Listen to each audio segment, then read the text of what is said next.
오늘의 말씀은 고린도전서 13장입니다. 고린도전서 13장. 지난주에 12장에 대해서 우리가 공부를 했는데 내용은 간단하게 보면 하나님께서 모든 사람들에게 각자에 맞는 영적 선물을 주셨기 때문에 하나님으로부터 받은 영적 선물, 곧 재능이죠. 재능을 예수님의 몸인 교회를 위해서 사용해야 한다. 이거를 공부를 했습니다. 우리는 하나님께서 주신 재능을 육신의 정욕, 안목의 정욕, 인생의 자랑을 사용해서 자신을 높이는 위주로 사용할 때가 많습니다. 그죠? 그런데 사이비 종교 집단들을 보면 항상 자기 자신을 높여요. 막 자기 자신을 높이고 그 성도들에게는 경쟁을 만들더라고요. 교주에게 충성한 사람들을 더욱더 높여줍니다. 그래서 충성한 사람들을 더 높이면서 치켜 세워주고, 그러면 그것을 그렇게 높여진 사람들을 보면 다른 성도들은 질투심을 일으켜서 자기도 전 재산을 교회에 바쳐서, 교주에게 바쳐서 충성을 보여줘서 높여야 되겠다, 뭐 이런 식으로 자꾸 경쟁을 일으키는 것 같아요. 그래서 현 정부도 자꾸 경쟁을 일으키고 이간질하고 뭐 이런 것들이 좀 비슷한 모양이 많이 보입니다. 사이비 종교에게 이렇게 경쟁을 일으키고 자기를 높이는 그런 것들을 누가 가르쳐 줬을까요? 사탄이겠죠. 네. 그러니까 사탄도 자기 자신을 굉장히 높입니다. 그리고 자기에게 충성한 사람들에게는 세상에 돈, 재물 이런 것을 많이 허락을 해요. 그래서 그런 것들을 받은 사람들이요, 하나님 말씀, 하나님을 두려워하지 않기 때문에 방탕한 삶을 살도록 사탄이 유도를 합니다. 연예인들 뿐만 아니라 재벌들, 정치인들, 그 정치인들의 특히 자식들 보면 수억짜리, 수십억짜리 슈퍼카를 타고 클럽에 가서는 돈을 막 엄청 많이 물 쓰듯이 쓰잖아요. 그리고 이성 앞에서 자기 자신을 높입니다. 인생의 자랑하죠. 그리고 또 문란하게 성관계하고 마약하고 이런 것들을 가끔씩 우리가 뉴스를 통해서 이렇게 볼 수가 있습니다. 이게 왜 그럴까요? 사탄이 자꾸 그들에게 방탕한 삶을 살아가는 겁니다. 방탕하게 살면 잠깐 쾌락은 있습니다. 그렇지만 사탄이 주는 쾌락은 영원하지 않습니다. 우리 인생은 7, 80년밖에 안 돼요. 7, 80년은 영원한 삶에 비교하면 수증기랍니다. 여러분 수증기 어때요? 밥 지을 때 수증기 나오잖아요. 그거 어때요? 오래 갑니까? 나오자마자 사라지잖아요. 그거 우리 영원한 삶에 비교하면 현재 이 땅의 삶은 7, 80년은 나오자마자 사라지는 그런 아주 짧은 시간이라는 거예요. 순간이라는 거예요. 그래서 이 순간의 쾌락을 위해서 살지 말라, 이 시간을. 우리는 다 모두가 이미 죽는 것이 정해져 있습니다. 죽은 다음에 뭐가 있다고 성경은 나오죠? 심판이 있다고 나왔습니다. 그래서 우리는 하나님의 심판 앞에 쓸 사람들이에요. 사탄은 한 사람이라도 더 지옥에 데려가기 위해서 육신의 쾌락으로 사람들을 유혹을 하는 겁니다. 사람이 나이가 먹으면 새로운 것이 없다 보니까 사람들이 찾는 게 식욕, 성욕, 또 알코올, 술욕 같은 것에 육신의 쾌락에 많이 집착하게 되어 있습니다. 그래서 사탄에 속지 않기 위해서는 우리는 꼭 정신을 차려야 합니다. 그것을 성경이 하나님의 말씀이 우리에게 경고를 하고 있어요. 뭐라고 경고하는지 한번 볼까요? 베드로전서 5장 8절에 이렇게 나왔습니다. 정신을 차리라, 깨어 있으라. 여기에는 be sober, 깨어 있어라, 이런 거는 맑은 정신을 갖는 거는 술 먹지 않는 상태를 말하는 거예요. 깨어 있으라는 거는 잠에서 깨어 있으라는 게 아니라 술 먹지 않는 그런 맑은 정신 상태를 말하는 거예요. 너희 대적 마귀가 울부짖는 사자같이 두루 다니며 삼킬 자를 찾나니, 마귀가 어떻게 뭐하고 비교하고 있습니까? 사자하고 비교하고 있어요. 사자가 우리 이렇게 뭐 동물 나오는 동물의 뭐 세계라든지 다큐멘터리 이렇게 보면 사자가 이렇게 딱 먹잇감을 보고 빨리 가서 낚아채잖아요. 그 모습을 상상하시고 사탄이 우리 주위에서 그렇게 지금 맴돈다고 한번 생각을 해보세요. 사탄이 맴돌면서 우리한테 하나씩 주는 거예요. 방탕하게 살아서 우리가 이 술이나 마약이나 이런 것에 취하고 성적 쾌락에 취해서 또 돈 욕심에 취해서 또 인생의 자랑에 취해서 정신 차리지 못할 때 마귀가 우리를 잡아먹으려고 자꾸 우리한테 그렇게 살라고, 그게 좋은 거고 그게 이 땅에서 성공이고 그게 삶의 목표인 것처럼 그렇게 우리에게 거짓으로 세뇌를 시키고 있습니다.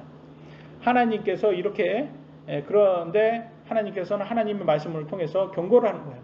사탄이 육신의 정욕, 안목의 정욕, 인생의 자랑으로 너희를 자꾸 꼬드겨도 거기에 당하지 말라. 만약에 너네가 그렇게 당해서 거기에 꼬드김 당해서 사탄을 쫓아서 지옥에 간다면 누구 탓이냐? 너희 탓 아니냐? 이런 겁니다. 우리는 나중에 하나님 심판석 앞에 설 겁니다.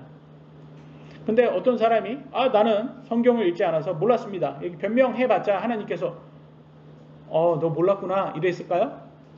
소용없다. 변명할 수 없다라고 할 거예요. 왜냐하면 너가 성경이 없어서 안 봤냐?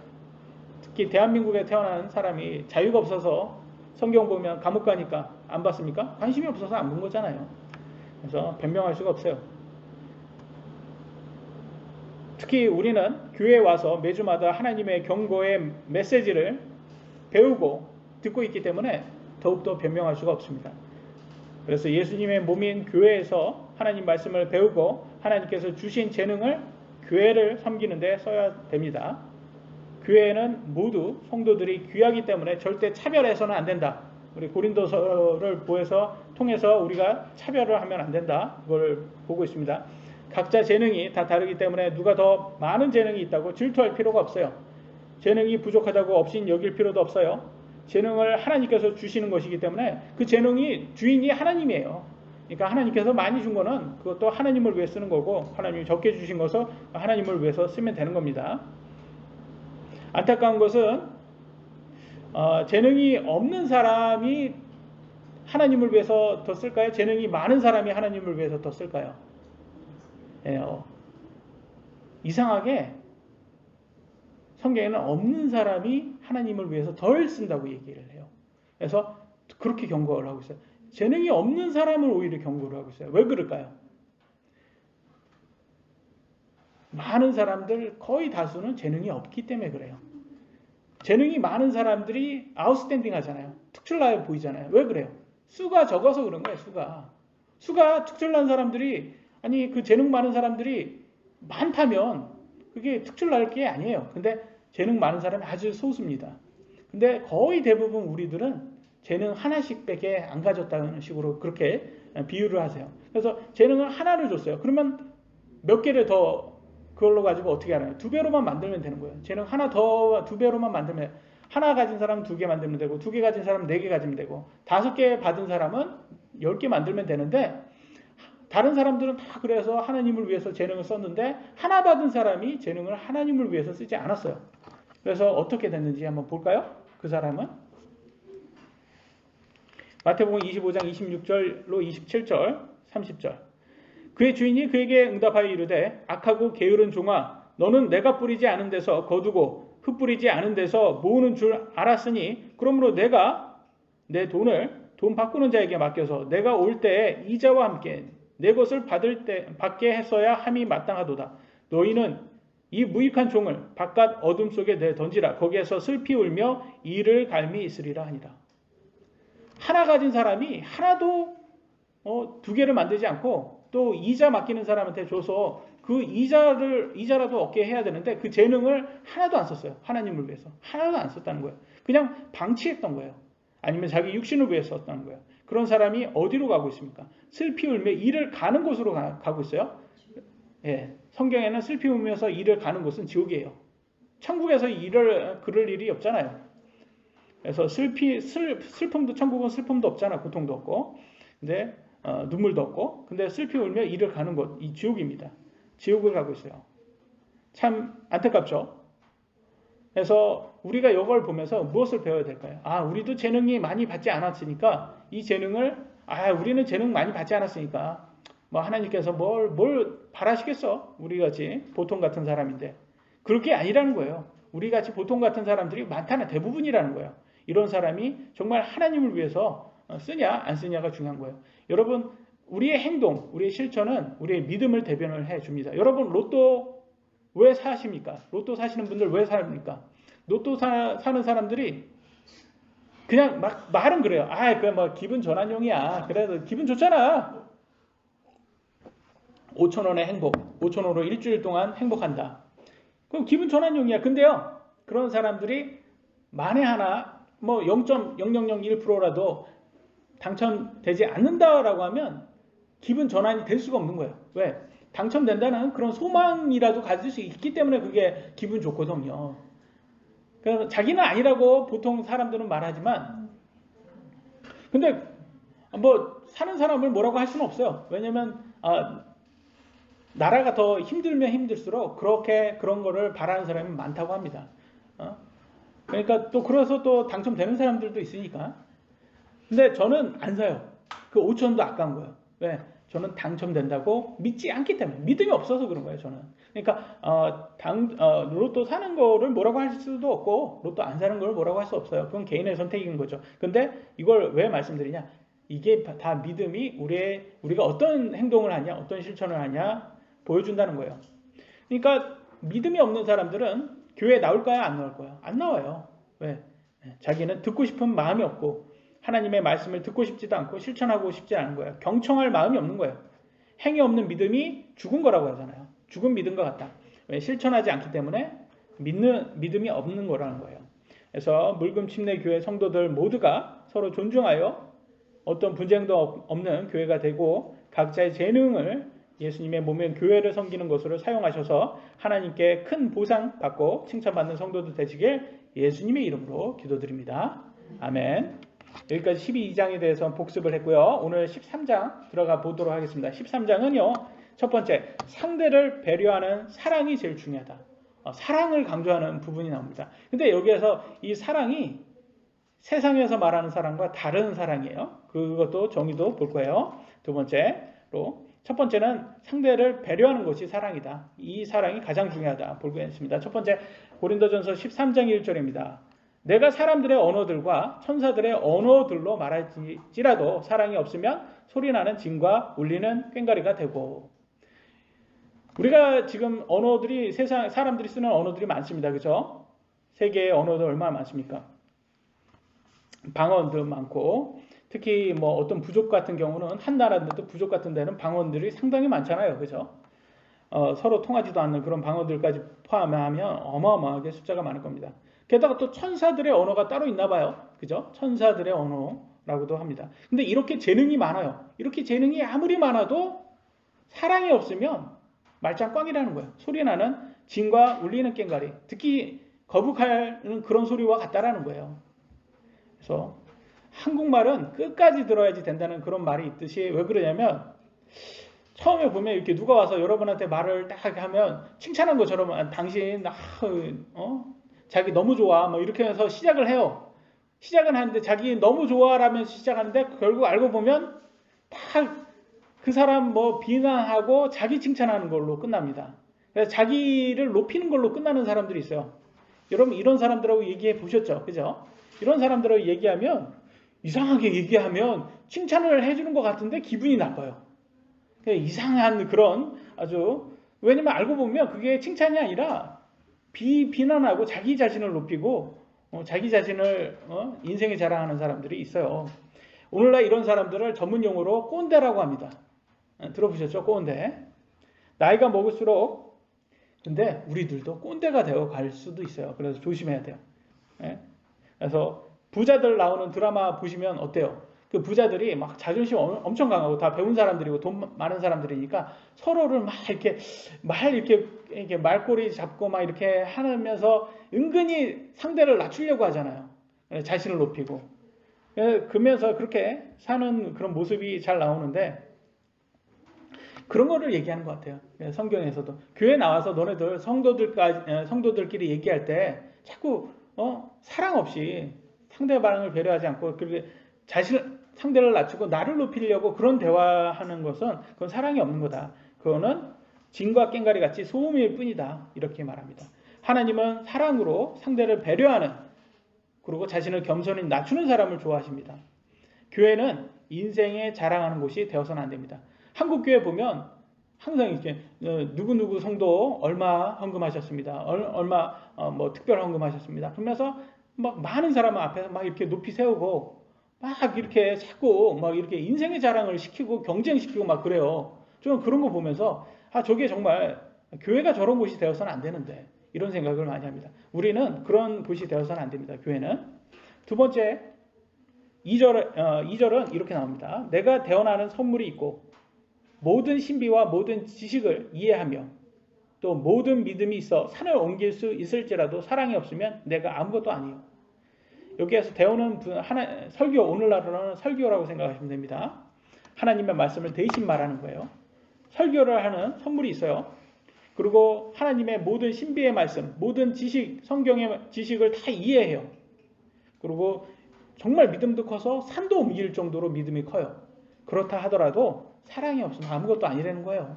그러니까 사실 이렇게 큰 믿음과 그렇게 지식 많은 사람들이 세상에 별로 없어요. 근데 그렇게 안다고 스스로 거만해서 착각하는 사람들은 많습니다. 뭐 성경 지식 많다고 막 이렇게 다른 사람 앞에서 자기를 높이는 사람들 상당히 많아요. 그리고 특히 이런 사람들이 똑똑한 사람, 세상적인 지식도 많은 사람들이 그래요. 겸손하게 남을 배려하는 사랑을 가지지 않은 사람들은 이런 사람들은 필요 없다라고 성경은 말을 합니다. 또 여기에서 너무 또 극단적으로 가서 사랑이 최고다. 하나님의 진리, 말씀 이거 이해하는 것보다 사랑이 최고다. 이렇게 또 하면 안 돼요. 이거에 반대로 가면 안 돼요. 극단적으로. 왜냐면 오늘날 좌파 교회들이 다 어디에 지금 가 있습니까? 다 사랑이라는 잘못된 사랑으로 가서 성경에서 말하는 사랑이 아니라 그들의 말하는 사랑은 뭐예요? 듣기 좋은 말 해주는 사랑, 위안해주는 사랑. 뭐 그렇게 해가지고 감성에 빠져가지고 진리가 아닌 곳, 진리를 버리고 진리가 아는 쪽으로 교회가 자꾸 그런 쪽으로 가고 있어요. 그래서 우리 진리, 하나님의 말씀은 기초가 이미 되고 그 기초 위에서 사랑을 해야지 기초 없이 그냥 사랑만 말해서는 또 안 돼요. 그러니까 그렇게 했다가는 거짓말 사기꾼들에게 쉽게 교회가 넘어갑니다. 그래서 성경은 사랑과 진리가 함께 있어야 된다라고 말해요. 에베소 4장 15절에 뭐라고 말합니까? 오직 사랑 안에서 진리를 말하며. 사랑은 있어야 돼요. 사랑은 있어야 되는데 진리도 있어야 된다. 그래서 이 사랑과 진리는 예수님이에요. 사랑과 진리를 함께 있어야 된다. 꼭 중요하다. 3절을 보니까 이렇게 나옵니다. 내가 모든 재산을 바쳐 가난한 자들을 먹이고 또 내 몸을 불사르게 내줄지라도 사랑이 없으면 그것이 내게 아무 유익을 주지 못하느니라. 이상해요. 그죠? 세상이 말하는 사랑은 뭐예요? 기부하는 거, 기부천사라고 하잖아요. 기부하는 건 사랑 아닌가? 그게 사랑 아닌가? 내 몸을 불사르게 내줄지라도. 여러분, 소방관, 경찰관들이 남을 위해서 희생하는 거, 그 희생 사랑 아닙니까? 근데 성경 보니까 그게 아니라는 거예요, 지금. 좀 이상해요. 그죠? 그것도 우리는 사랑이라고 생각합니다. 그래서 세상이 말하는 사랑과 이 성경이 말하는 사랑은 좀 차이가 있구나라는 것을 여기에서 보면 볼 수 있어요. 그러니까 기부도 아니고 희생도 아니다. 그럼 어떤 사랑을 얘기하는 건가? 그래서 세상이 말하는 사랑은 여러분 어때요? 총각과 처녀가 서로 사랑을 해서 애틋한 사랑에서 성관계까지 갔단 말이에요. 같이 잠자리도 했어요. 뭐 드라마 보면 많이 나오잖아요. 그렇게 잠자리하고. 그 세상은 사랑이라고 해요? 그걸? 아니면 음행이라고 합니까? 사랑이라고 한단 말이에요. 세상. 근데 성경은 뭐라고 해요? 음행이라고 한단 말이에요. 죄라고 한단 말이에요. 그러니까 세상이 말하는 사랑과 성경이 말하는 사랑은 차이가 있구나라는 걸 알 수 있어요. 그래서 우리는 하나님을 믿는 사람들이니까 세상의 기준을 배설물로 여기고 그냥 오직 하나님의 기준을 따라야 된다는 것을 알 수가 있습니다. 우리도 여러분 구원받은 우리도 심판이 있습니까? 없습니까? 있습니다. 우리가 받는 심판은 어떤 심판이죠? 행위 심판. 행위 심판을 말해요. 왜냐하면 죄의 심판은 이미 무죄가 났잖아요. 예수님 믿었기 때문에. 무죄가 났기 때문에 이거는 심판 필요가 없고 우리도 행위 심판을 받습니다. 그러니까 이 행위 심판을 우리가 두려워할 수 있어야 돼요. 왜? 행위 심판에서 우리가 어떤 결과가 나오냐에 큰일 난단 말이에요. 어떻게 나옵니까? 우리가 구원파처럼 마음대로 죄짓고 살고 타락하고 그리고 방탕하게 살다가는 행위 심판에서 보상을 다 잃어버린다는 거예요. 아니 천국에서 영원히 살 건데 거기에서 완전히 흙수저가 된다고 생각 한번 해보세요. 이 땅에서 흙수저는 기회가 있잖아요. 열심히 살면 조금이라도 나아지는 기회가 있는데 천국에서는 기회도 없다고 생각 한번 해보세요. 그것만큼 불행한 게 없어요. 그러니까 천국 가서 불행한 것은 이렇게 불행하다고 말도 못할 거 아닙니까? 그래서 지혜로운 사람은 보상을 받는 사람이 되어야 됩니다. 두 번째, 그러면 성경이 말하는 사랑은 뭔가? 그래서 성경이 말하는 사랑의 정의를 한번 우리가 같이 공부해 보도록 하겠습니다. 고린도전서 13장 4절에 나옵니다. 사랑은 오래 참고 친절하며, 사랑은 시기하지 아니하며, 사랑은 자기를 자랑하지 아니하며, 우쭐대지 아니하며. 이게 사랑이래요. 그죠? 우리가 생각하는 사랑하고 조금 차이가 나요. 우리는 남녀간의 사랑만 사랑이라고 생각하잖아요. 근데 여기에서는 그냥 인격체, 사람과 사람과의 관계에서 서로가 어떻게 대하냐가 사랑을 말하는데, 어떻게 돼? 오래 참아야 됩니다. 친절해야 된다고 해요. 시기하지 않아야 된다고요. 질투하지 않아야 되는 거예요. 그리고 또 자기를 자랑하거나 우쭐대서는 안 된다. 그만해서는 안 된다. 오래 참고 친절해야 돼요. 여러분, 쉽게 화내고 함부로 말하는 사람들 있습니다. 그죠? 특히 한국 사람들은 어떤 민족입니까? 우의 민족 아닙니까? 예? 우의 민족, 욱한 성질을 다 가지고 있어요. 근데 또 이런 사람들이 욱하면서 말은 또 어떻게 보면 긍정적으로 말해보려고, 욱한 사람들이 뒤끝은 없어. 들어보셨죠? 욱한 사람이 뒤끝은 없어. 이렇게 말하는데, 저는 이렇게 말하고 싶어요. 아니, 욱한 사람들이 앞에서 화를 다 냈는데, 거기에서 뒤끝을 뭐고 무슨 더 화낼 게 뭐가 있어. 지 마음대로 화낼 거 다 낸 다음에, 뒤에서 뒤끝이 있을 수가 없죠. 그 화를 들은 사람들이 뒤끝이지. 그러니까 뒤끝이 있을 수가 없는 상태인데, 거기에 뒤끝은 없어. 화낼 거 다 낸 다음에. 예? 근데 직장 상사가 이렇게 욱한 사람이라고 생각 한번 해보세요. 막 화내고 막 하고, 심지어는 자기가 잘못해서 화가 났어요. 자기가 잘못해서 화내는 그것을 자기 화를 이기지 못해서 밑에 사람들에게 욱하면서 화내는 사람들이 있어요. 특히 목사들은, 성경에도 목사는 화를 내면 안 된다고, 욱하면 안 된다고 그렇게 나와 있어요. 그러니까 이거를 제가 예전에 섬겼던 그 미국 선교사님인데, 이분이 또 군대 미군 출신이에요. 굉장히 욱해요. 아니, 미국 사람도 막 욱한 사람 많습니다. 그래서 막 와서 자기 화를 이기지 못해가지고 그래서 막 옆에만 있으면 그 화가 우리 사람들한테 다, 그 직원들 일하는 사람들까지 다 힘들어져요. 자기 화를 이기지 못해서 모든 한국 사람들은 안 좋은 말을 막 해요. 근데 저는 옆에서 통역하는 사람이었는데, 저도 한국 사람인데, 저도 상처받는데, 나 한국 사람인데, 아니, 왜 이렇게 자꾸 한국 사람을 비하하고 비난하면, 아니, 그 선교사인데, 미국 선교사가 한국에 와서 미국 선교사가 그러면 안 돼. 저러면 안 되는데. 그래서 제가 옆에서, 저희 목사님 화내시면 안 됩니다. 이렇게 성경에도 이렇게 해서 성경을 딱 보여드렸어요. 그랬더니, 욱한 사람이 고쳐질까요? 안 되더라고요. 그냥. 소용없어요. 소용없어요. 그래서 성경은 이렇게 나왔습니다. 디도서 1장 7절, 이제 감독의 자질에서, 감독은 하나님의 청지기로서 결코 책망받을 것이 없어야 하느니라. 그는 자기 뜻대로 하지 아니하며, 뭐라고 나옵니까? 같이 한번 읽어보겠습니다. 시작. 쉽게 화내지 아니하며. 이게 욱하지 말라는 소리잖아요. 쉽게 화내지 말라. 그러니까 저도 그렇고 모든 목사들이 여기에서 좀 심각하게 생각을 해봐야, 깊이 생각해 봐야 돼요. 저도 욱할 때가 많습니다. 그러니까 한 번 더 생각해야 돼. 그래야지. 좀 두 번 욱할 거 한 번만 욱하면서, 우리가 욱 안 할 수가 없잖아요. 특히 우리 아이들 앞에서. 진짜 싸우지 말라고 하면, 한 번 이렇게 조용하게 말하면, 싸우지 마. 그러면 친절하게 말할 때 싸우지 않으면 얼마나 좋아요. 조용히 해. 그러면 조용하면 얼마나 좋아요. 조용하면서도 싸워요. 뒤에 속닥이면서 싸워요. 그러니까 욱하지 않을 수가 없어요. 그럼 욱 한번 딱 해야지. 그때 멈춰요. 그러니까 그래서 저희 집에서 저희 아내하고 제가 욱할 때가 99%가 아이들 때문이에요. 99%가 아이들 때문에 욱해요. 이게 화가 나오잖아요. 꼭 하라는 대로 안 하니까. 지금 지네들끼리 그렇게, 또 우리는 3명이다 보니까 얼마나 또 싸워요. 그래서 화를 안 낼 수가 없는데, 그러니까 이걸 생각을 해야 돼. 저도 나는 목사다. 화내지 말아야 된다. 여기에서 나오는 감독은 축구 감독 아닙니다. 참고로. 예? 제가 한번 웃겨보려고 한번 해봤어요. 교회를 감독하는 목사 얘기하는 거예요. 목사. 그래서 우리는 화내지 말아야 됩니다. 그래서 성경에서는 또 오래 참으라고 해요.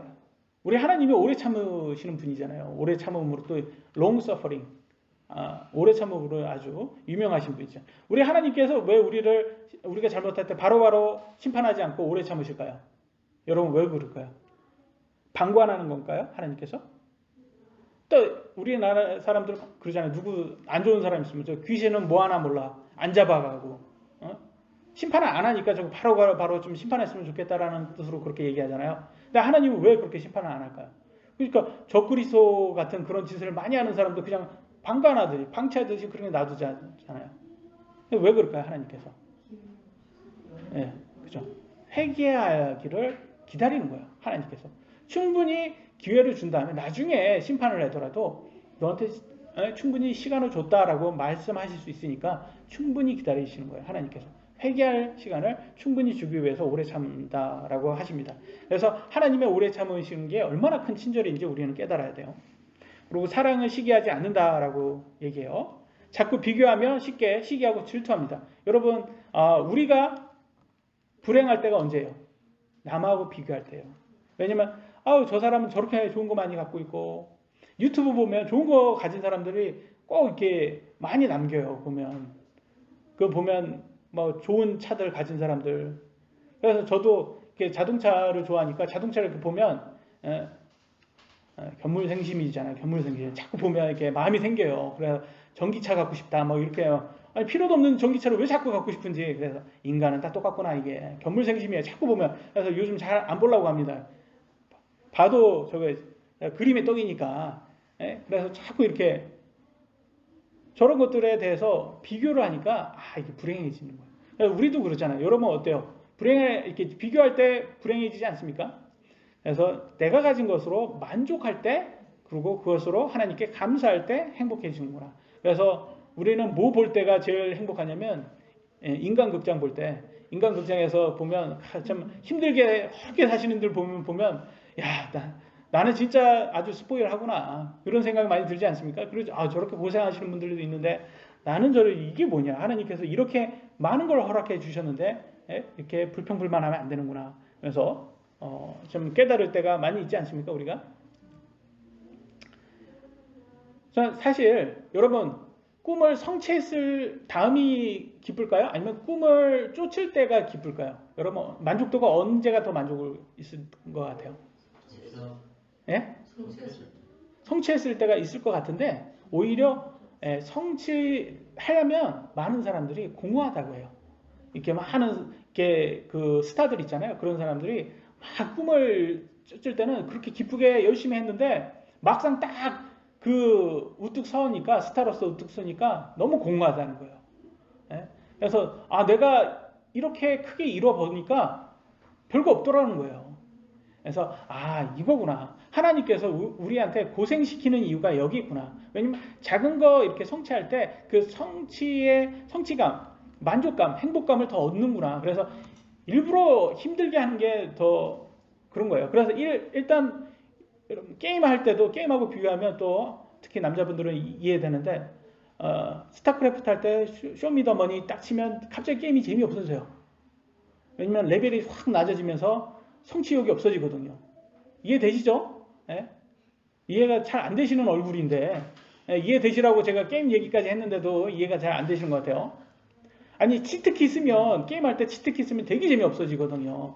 이게 왜 그러냐면 성취욕이 없어져 사라지는 거예요. 그러니까 우리는 작은 것에 이렇게 하나하나씩 이렇게 내가 힘들게 그때는 막 힘들고 고뇌하고 막 힘들지만 하나하나씩 그 성취할 때 작은 것을 성취할 때 그때가 행복하구나.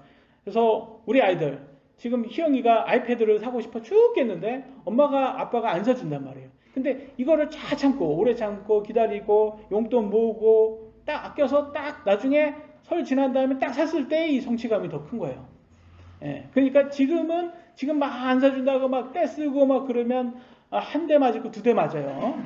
그러니까 자꾸 이렇게 그럴 필요 없이 이것도 하나님께서 나 잘 참으라고 이거 했을 때 더 힘들 때 더 큰 만족감을 주시려고 그러는구나. 이렇게 생각해야 되는 거예요. 그래서 우리도 예수님 딱 믿은 다음에 천국 가면 더 좋잖아요. 그죠? 예수님 믿은 다음에 믿자마자 천국 가면 얼마나 좋아요. 뭐 이 땅에 살 필요도 없이 이 땅에 뭐 나그네라고 하는데 이 땅에 뭐 굳이 살아요. 저는 뭐 하나님께서 저한테 선택권을 줘. 너 이 땅에 살래? 빨리 천국 갈래? 그럼 저는 무조건 천국을 선택할 것 같아요. 천국이 더 좋죠. 이 땅에서 사는 것보다. 근데 하나님께서 왜 바로 안 보내줍니까?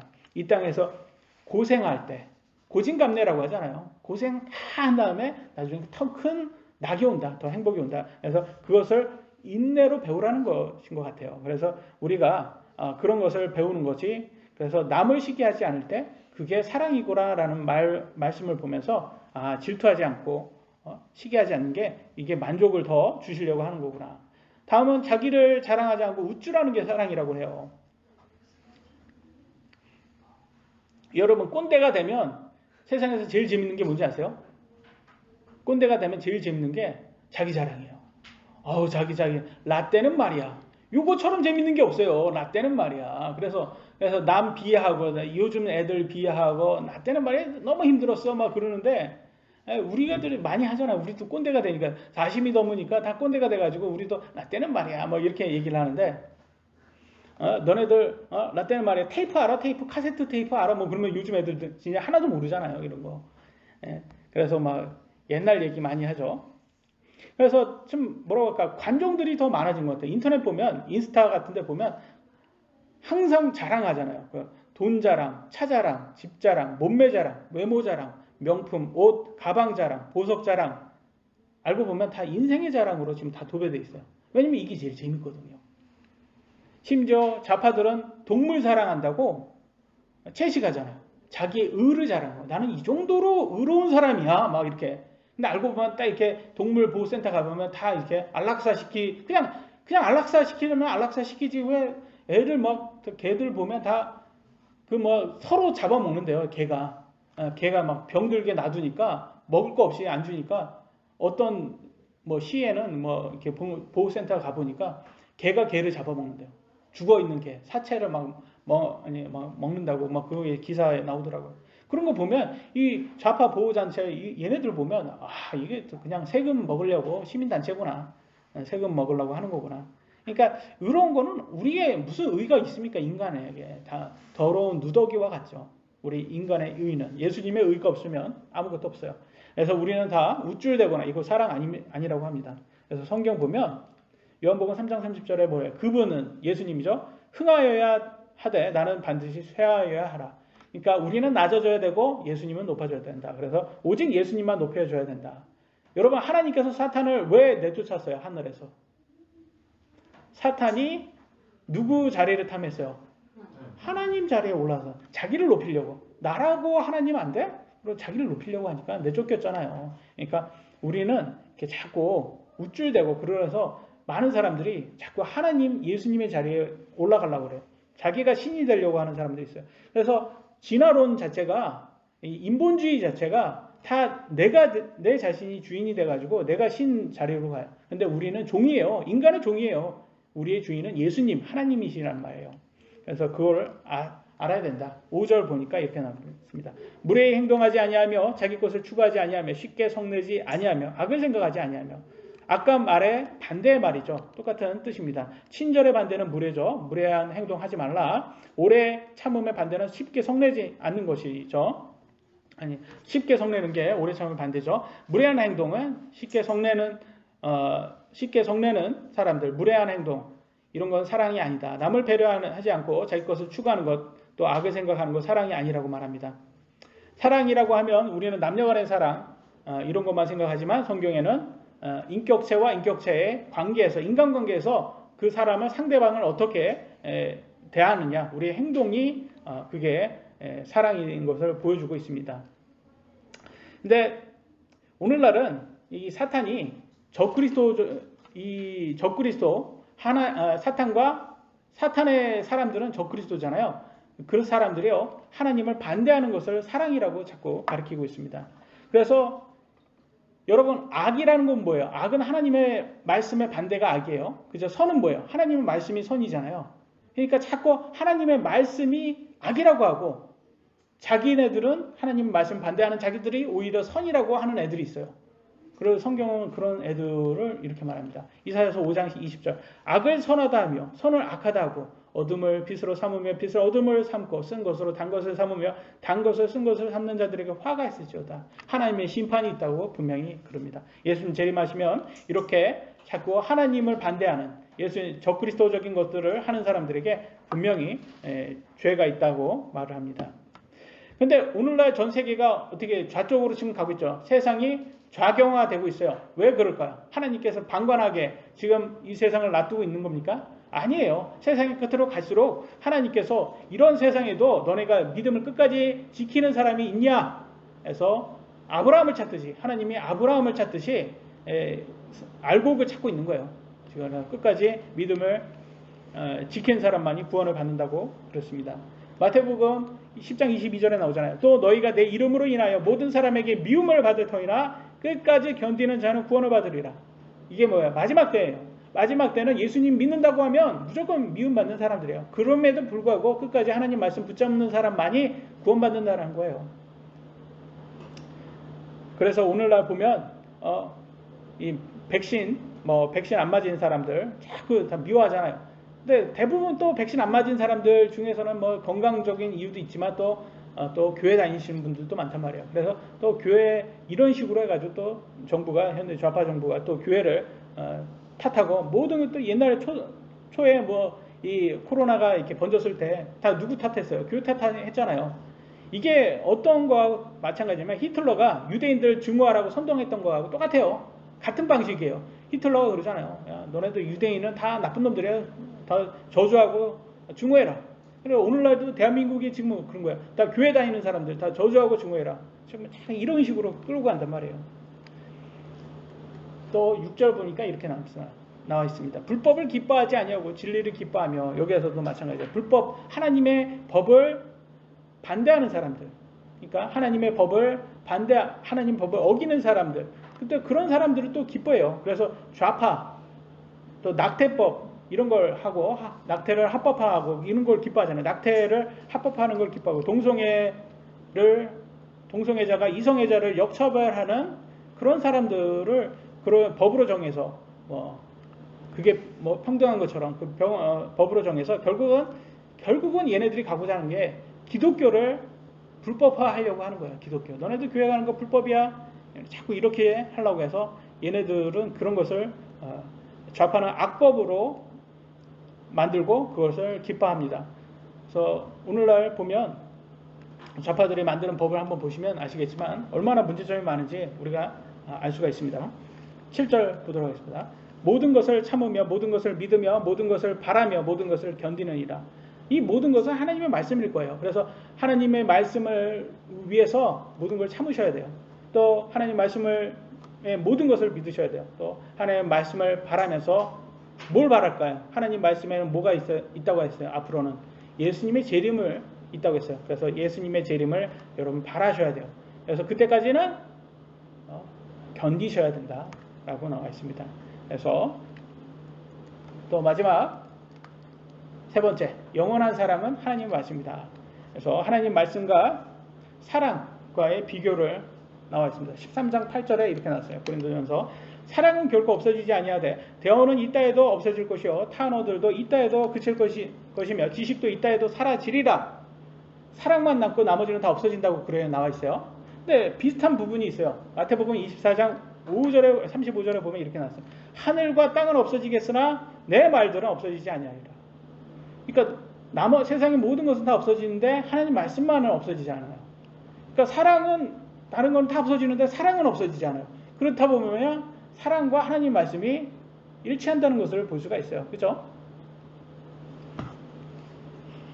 그래서 우리가 말하는 것은 진정한 사랑은 하나님의 말씀이다. 그래서 하나님의 말씀을 사랑하는 것이 그리고 그분의 말씀대로 순종하는 것이 그게 진정한 사랑이라는 것을 우리가 알 수 있습니다. 좌파들은 성경에 나오지 않은 사랑을 만들어서 성경과 반대의 사랑이죠. 죄죠, 죄. 음행 이런 것을 사랑이라고 만들어서 자꾸 듣기 좋은 말로서 사람들에게 선동을 하고 그리고 심지어는 마음껏 불법을 행하라고 하고 방탕하게 죄 속에 살라고 합니다. 그리고 또 좌파교회에서는 그렇게 함에도 불구하고 천국에 간다고 또 천국을 또 약속을 해 줍니다. 그러니까 사람의 입장, 인간의 입장에서는 그게 좋아요. 듣기 좋아요. 왜냐면 이 땅에서는 육신의 정욕, 안목의 정욕, 인생의 자랑을 다 누리고 또 죽어서는 천국까지 갈 수 있으니 이것처럼 좋은 최고의 시나리오가 없잖아요. 근데 이거는 거짓말이죠. 성경에는 이런 말이 없죠. 그러니까 동성애자들이 좌파교회를 좋아해요. 왜냐면 동성애 한다고 죄인이라고 뭐라고 하지 않거든요. 동성애라고 그거 죄라고 말하지 않고 동성애하고 할 거 야 괜찮아 그거 사랑이야. 네 마음대로 동성애 해. 그런데 그리고 그 후에도 내가 너를 천국에 데려가 갈게. 너가 심지어 너가 선택한 그 동성애까지 내가 사랑해. 이렇게 한단 말이에요. 그러니까 그 좌파교회 하나님이 너무 좋잖아요. 동성애자 입장에서는. 그러니까 나 이게 동성애로 인해서 나 마음도 별로 안 좋고 부모님도 싫어하고 이 땅에서는 내가 별로 손가락질 받고 뭐 그런데 좌파교회 갔더니 하나님 우리가 가르쳐 주는 하나님은 너네 동성애까지 다 사랑해. 그래 버리니까 얼마나 좋아요. 그들 입장에서는. 그잖아요. 여러분도 한번 생각 한번 해보세요. 그 여러분의 모든 죄까지 다 괜찮다고 하는 그렇게 해도 누려도 돼라고 하면 그렇게 말하는 하나님 좀 좋아 보이지 않습니까? 인간적으로 볼 때 그게 더 듣기 좋아 보이지 않습니까? 그래서 조심하셔야 돼요. 정말 그게 진짜 하나님인가? 성경에 나오는 하나님인가? 그래서 성경에 이렇게 나오잖아요. 고린도후서 11장 14절 그것은 결코 놀랄 일이 아니니 사탄도 자기를 빛의 천사로 가장하느니라. 여기서 여러분 확실히 아셔야 돼요. 하나님이라고 나오는 그 빛의 천사가 정말 하나님인가? 아니면 사탄인가? 확실히 아셔야 되는 거예요. 성경에서는 괜찮다고 말하지 않았어요. 죄 괜찮다고 말하지 않았어요. 심지어 죄를 가진 우리 육신도 천국에 갖고 들어가지 못한다고 했어요. 우리가 지금 갖고 있는 이 죄 몸뚱이 있잖아요. 이거 가지고 천국에 못 들어간다고까지 얘기하셨어요. 근데 그 동성애의 이 행위, 이 방탕한 삶, 이런 것을 다 괜찮다고 할까요? 하나님께서?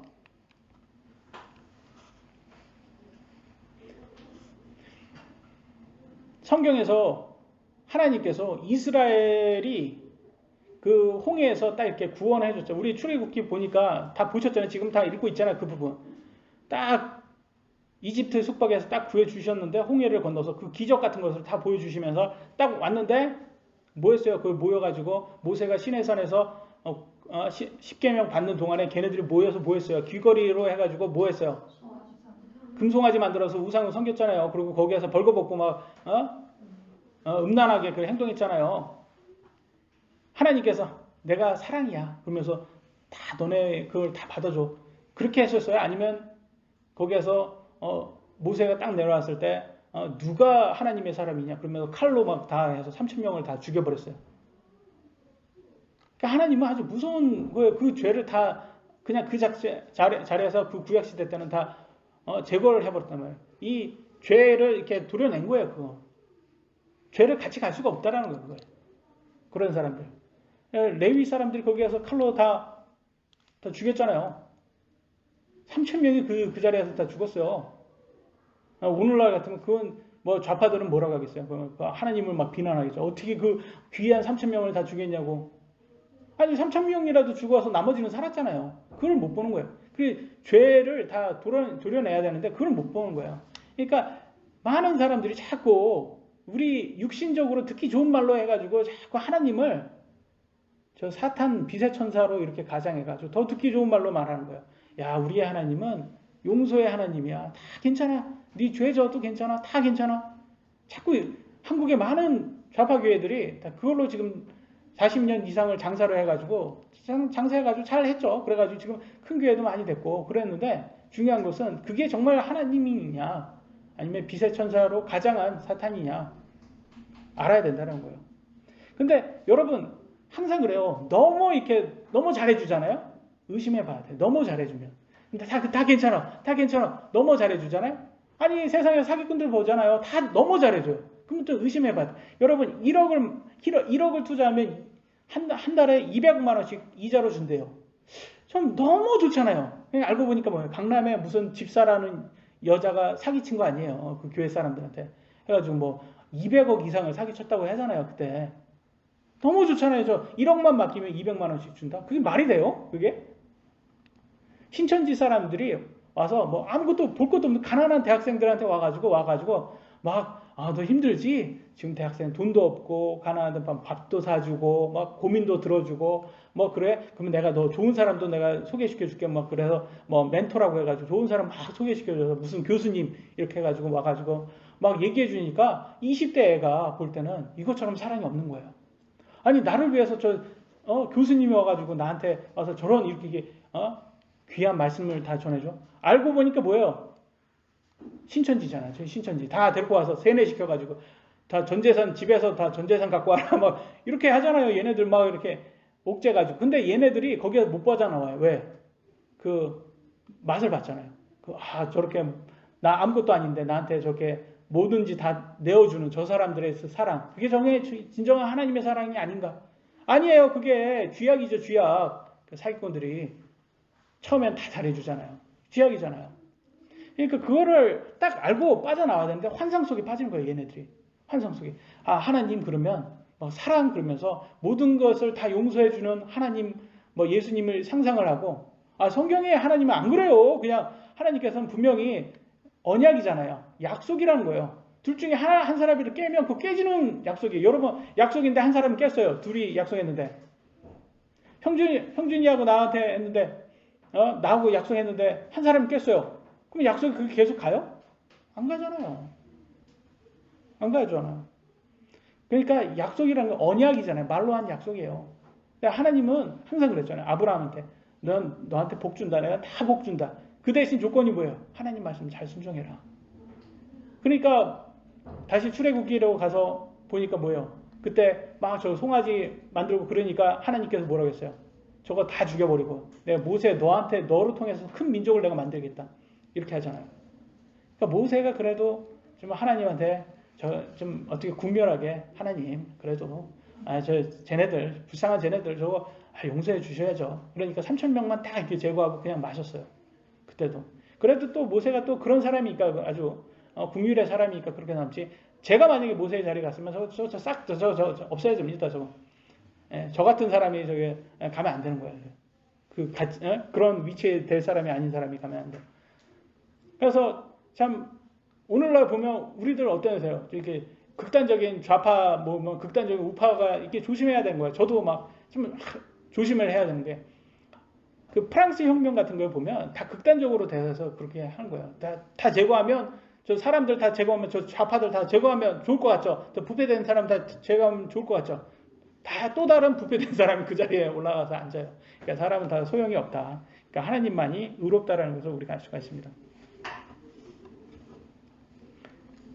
사람들이 여러분 우리가 좀 그래요. 이게 많은 교회에서 보면 환상에 빠져서 예수님 그러면 모든 걸 다 용서해주는 예수님만 막 하다가 제가 이제 성경적인 진짜 예수님을 딱 소개시켜주면 뭐라고 하냐면 야 환상 깨지 말고 좀 그런 말 좀 하지 마. 지옥 얘기 교회에서 지옥 얘기 좀 하지 마. 그냥 좋은 천국 얘기만 보혈 피 얘기 좀 하지 마.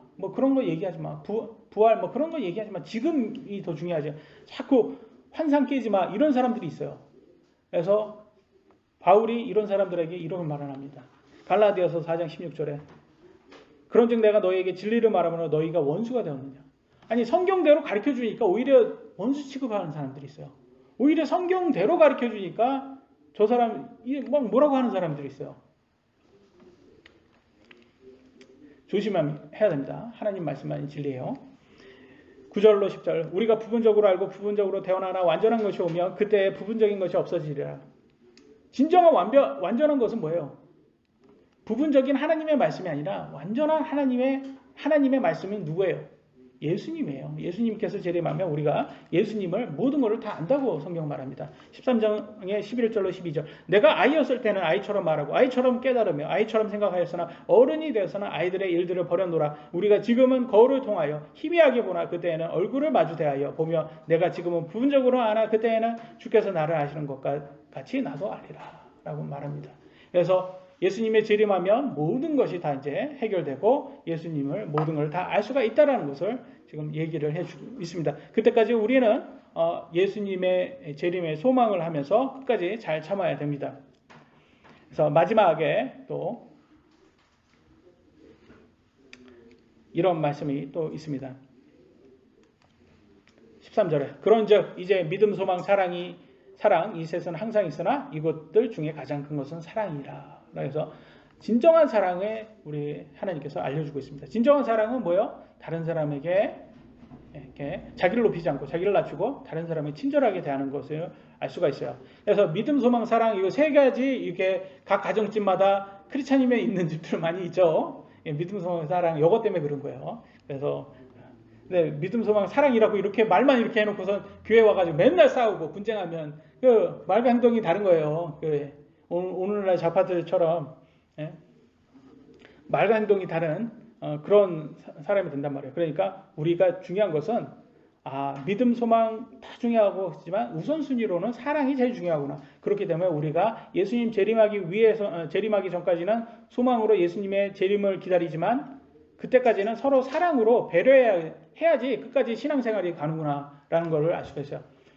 오늘날 교회 안 다니는 분들 대부분 분들이 왜 안 다니냐고 하면 뭐 때문에 안 다니냐고 하는지 아세요?